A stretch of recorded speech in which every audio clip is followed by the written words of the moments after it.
Hi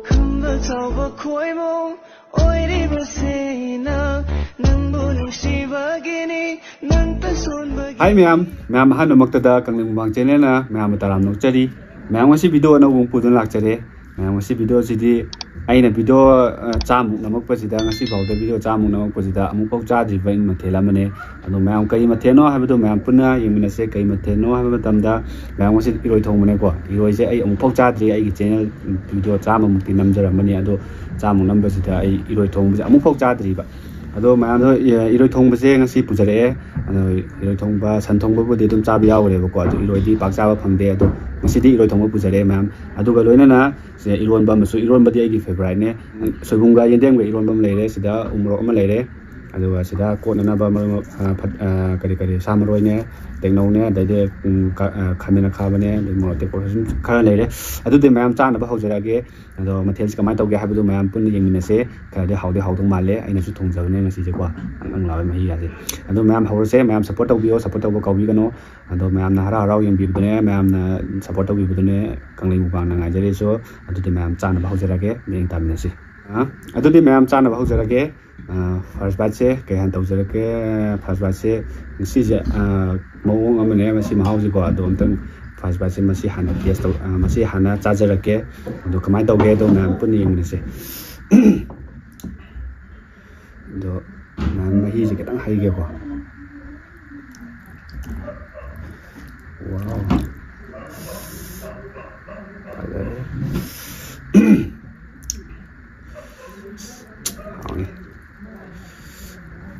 ando di ma'am first bite how's it okay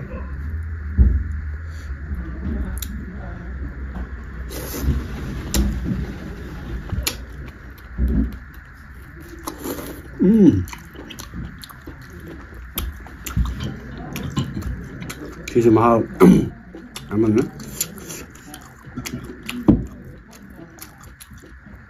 she's a kang buziar ngoni ko ndo ko mi telo ni kay hay no dai chung hang da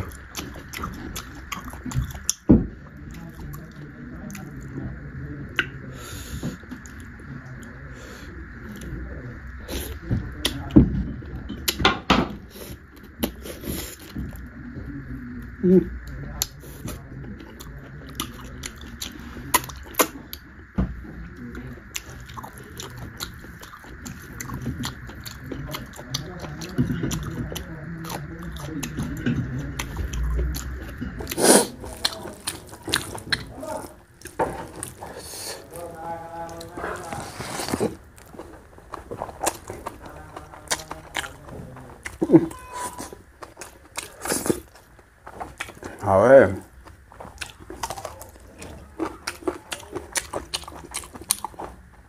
Yun ba?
Hả?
hầu một rau ăn chịu gì đấy.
Padahal 이런 말이죠. 갱고쌤 이럽니다. 너무 아마 나가봐.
Itay-itay.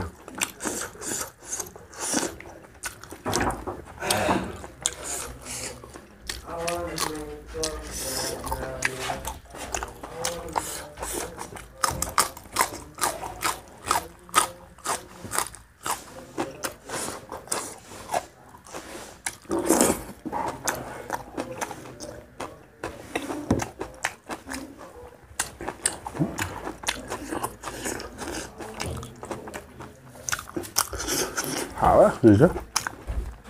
하는데 뭐 이제 답이 알아.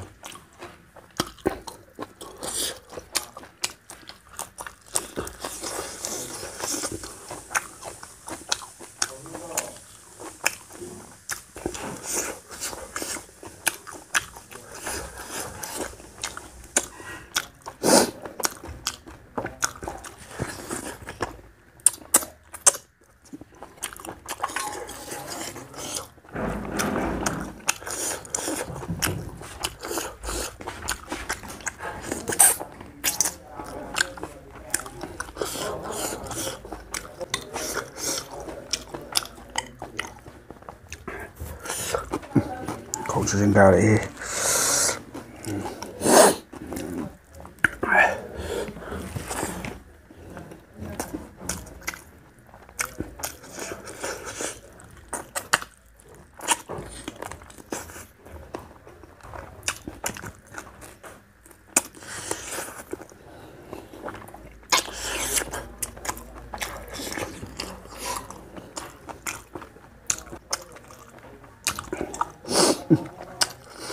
một sẽ làm xài tôi ra và ký lệ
rồi mình sang làm thế này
hào với phá hào đấy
ไม่ตัดซาเดี๋ยวมารูนเลยยากระเจี๊ยกต้องมาเลยกีเดียมารูมาซาด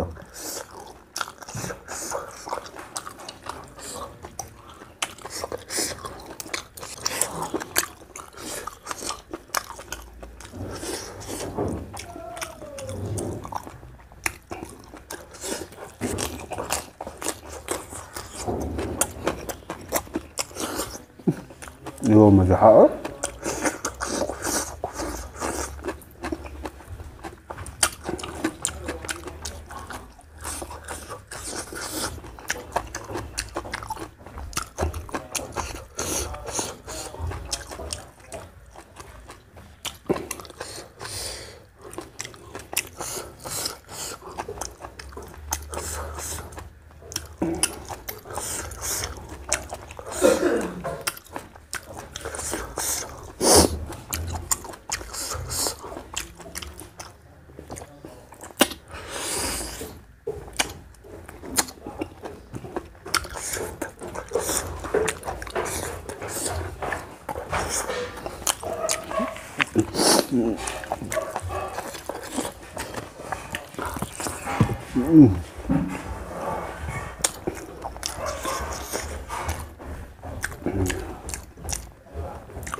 anh một sắc nằm đây qua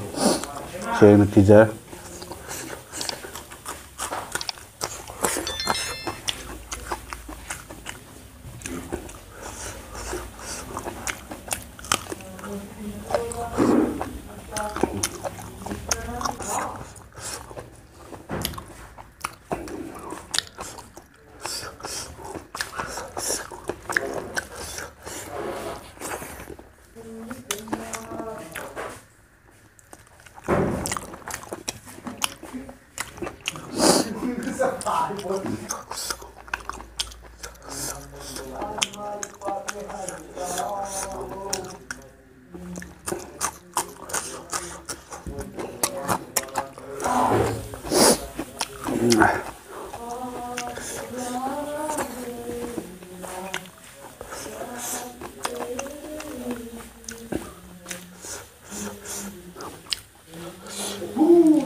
ngasiꯗ 이런ꯕꯁꯦ 미라이비게 ꯑꯩ ꯃꯣꯔꯣꯛ ꯁꯥꯕ ꯍꯦꯟꯃꯟꯈ꯭ꯔꯦꯕ ngasiꯁꯦ ꯑꯗꯨꯒꯤ ꯆꯥꯡ ꯑꯃꯗ ꯆꯥꯅꯤꯡꯕ